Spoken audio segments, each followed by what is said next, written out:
दोस्तों, एक कसाई के घर चूहा, कबूतर, मुर्गा और बकरा रहते थे। एक दिन कसाई चूहा पकड़ने के लिए एक चूहादानी ले आया। जब चूहे को यह बात पता चली तो वह भागा भागा कबूतर के पास गया और बोला, बहन मेरी मदद करो, कसाई चूहादानी लाया है, उस चूहेदानी को कहीं दूर फेंक आओ। कबूतर बोली, चूहेदानी से मुझे क्या खतरा, मैं क्यों फेंकूं? अब चूहा मुर्गे के पास गया। मुर्गा हंसकर बोला, ये तो मेरी समस्या नहीं है, तुझे खतरा है, तू जाकर फेंक। बेचारा चूहा दौड़ते हुए बकरे के पास गया। बकरा बोला, चूहेदानी में मैं थोड़ी फंसने वाला, मैं ऐसा बिल्कुल नहीं करूंगा। निराश होकर चूहा अपने बिल में चला गया। रात को अचानक खट की आवाज आई। कसाई की बीवी को लगा कि चूहा चूहेदानी में फंस गया है। वह चूहेदानी के पास जा रही थी, अचानक उसे सांप ने काट लिया। कसाई अपनी बीवी को वैद्य के पास ले गया। वैद्य बोला, इसे कबूतर का सूप पिलाओगे तो ठीक हो जाएगी। कसाई ने कबूतर का सूप बनाकर अपनी बीवी को पिला दिया। उसकी बीवी ठीक हो गई। कसाई ने अपनी बीवी के ठीक होने की खुशी में मुर्गे को काटा और खा गए। जब पड़ोसी को पता चला कि उनकी पत्नी ठीक हो गई है तो सब पार्टी मांगने घर आए और कसाई ने पार्टी में बकरा बनवा दिया। दोस्तों, यह वही कबूतर, मुर्गा और बकरा थे जो चूहे के मुसीबत के समय में उसका साथ देने के बजाय उसका मजाक उड़ा रहे थे, क्योंकि उन्हें सिर्फ यही लगता था कि यह सिर्फ चूहे की प्रॉब्लम है, ना कि मेरी। हमारे घर की लाइट तभी जाती है जब हमारे फ़ोन में बैटरी कम होती है। गलती चाहे कोई भी हो, मोबाइल पे ही आकर ख़त्म होती है। पढ़ाई से हटकर पैशन को करियर बनाने के बारे में सोचें तो कभी कभी घर वाले ही साथ नहीं देते हैं। कपड़ा हमें कोई भी पसंद आ जाए, प्राइस टैग देख कर ही लेते हैं। रिश्तेदार जाते हुए पैसे दे रहे हो तो मम्मी को देखकर मना ही करना पड़ता है। कभी कभी कुछ असाइनमेंट्स का सिलेबस से कुछ लेना देना नहीं होता, फिर भी पूरा करना पड़ता है। रात को नींद आ रही हो और उस वक्त ना सोएं तो पुरानी सारे दुख याद आ जाते हैं, लेकिन नींद नहीं आती। मोटिवेशन हमसे भले ही जितना मर्जी ले लो, लेकिन आर्ग्यूमेंट्स के टाइम हमें कोई बात याद नहीं आती। समोसे में काजू निकल जाए तो बहुत स्पेशल फील होता है। हमारी आंखें नहीं रोती, हमारा दिल रोता है। न जाने कितनी बार टूटता है, एक ही तो दिल है। हमेशा महसूस होता है कि मिडिल क्लास होना कितना मुश्किल है। कहते हैं कि प्रसाद को कभी मना नहीं करना चाहिए, पर तब क्या जब वही प्रसाद लेना तुम्हारी जिंदगी की सबसे बड़ी सजा बन जाए। तो राजस्थान की एक लड़की आंखों में चमक लिए कुछ बनने आई थी। दिल पे पत्थर रखे घर से इतनी दूर पढ़ने आई थी। गुमसुम सा आसमान, सुनसान सी हवाएं छाई थी। बहुत थक चुकी थी भैया, आज एग्जाम देकर आई थी। जैसे ही वो बाहर आई, वहाँ उसे बाबा बालकनाथ मंदिर का एक पंडित मिला जहाँ वो अक्सर जाया करती थी। पंडित जी ने कहा, चलो उसी साइड जा रहे हैं, तुम्हें घर छोड़ देते। सिर्फ ये देख कर कि धर्म का ठेकेदार बना बैठा वो इंसान गलत कहाँ हो सकता है। बीच रास्ते में कहा, ले प्रसाद बाबा बालकनाथ मंदिर का है, और खाने के कुछ देर बाद ही वो बेहोश हो गई। इस बीच उस पंडित ने 3 बार और उस ड्राइवर ने 2 बार और इतना ही नहीं, धर्म का आंचल ओढ़कर बैठे उस पंडित ने उसकी पूरी वीडियो बनाई और उसके बाद भी उसे बार बार बुलाते रहे। उस वीडियो क्या बीत रही होगी उस लड़की पर। अरे इंसानियत क्या, भगवान से भी उसका विश्वास टूट चुका होगा। क्या गलती करी थी उसने, प्रसाद ही तो लिया था। अरे माँ बाप ने दिल पे पत्थर रख के उसे इतनी दूर पढ़ने भेजा हो। जितना हो सके उतना इस वीडियो को ज्यादा से ज्यादा लोगों को।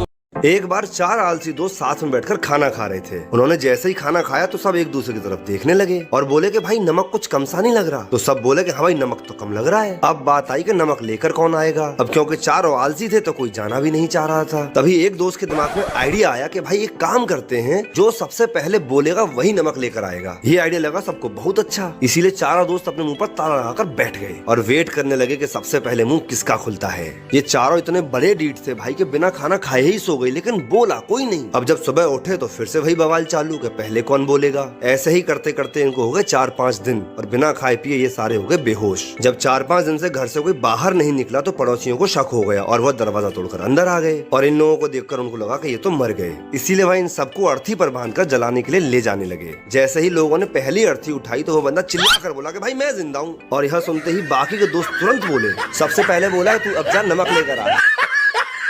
कहते हैं कि प्रसाद को कभी मना नहीं करना चाहिए, पर तब क्या जब वही प्रसाद लेना तुम्हारी जिंदगी की सबसे बड़ी सजा बन जाए। तो राजस्थान की एक लड़की आंखों में चमक लिए कुछ बनने आई थी। दिल पे पत्थर रखे घर से इतनी दूर पढ़ने आई थी। गुमसुम सा आसमान, सुनसान सी हवाएं छाई थी। बहुत थक चुकी थी भैया, आज एग्जाम देकर आई थी। जैसे ही वो बाहर आई, वहाँ उसे बाबा बालकनाथ मंदिर का एक पंडित मिला जहाँ वो अक्सर जाया करती थी। पंडित जी ने कहा, चलो उसी साइड जा रहे हैं, तुम्हें घर छोड़ देते। सिर्फ ये देख कर कि धर्म का ठेकेदार बना बैठा वो इंसान गलत कहाँ हो सकता है। बीच रास्ते में कहा, ले प्रसाद बाबा बालकनाथ मंदिर का है, और खाने के कुछ देर बाद ही वो बेहोश हो गई। इस बीच उस पंडित ने 3 बार और उस ड्राइवर ने 2 बार और इतना ही नहीं, धर्म का आंचल ओढ़कर बैठे उस पंडित ने उसकी पूरी वीडियो बनाई और उसके बाद भी उसे बार बार बुलाते रहे। उस वीडियो क्या बीत रही होगी उस लड़की पर। अरे इंसानियत क्या, भगवान से भी उसका विश्वास टूट चुका होगा। क्या गलती करी थी उसने, प्रसाद ही तो लिया था। अरे माँ बाप ने दिल पे पत्थर रख के उसे इतनी दूर पढ़ने भेजा हो। जितना हो सके उतना इस वीडियो को ज्यादा से ज्यादा। अरे बेटा सुन। जी सर। कल आप आपके मम्मी पापा को लेकर आना, नहीं तो क्लास में बैठने नहीं दूंगा। और उनको बोलना कि 3 महीने की फीस भी भरे। ठीक है सर। ये कहाँ जा रही है?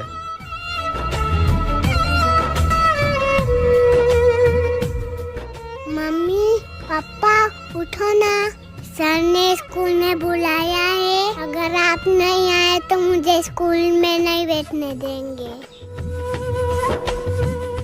उठो ना मम्मी, उठो ना पापा। सर मेरे मम्मी पापा को उठा दो ना।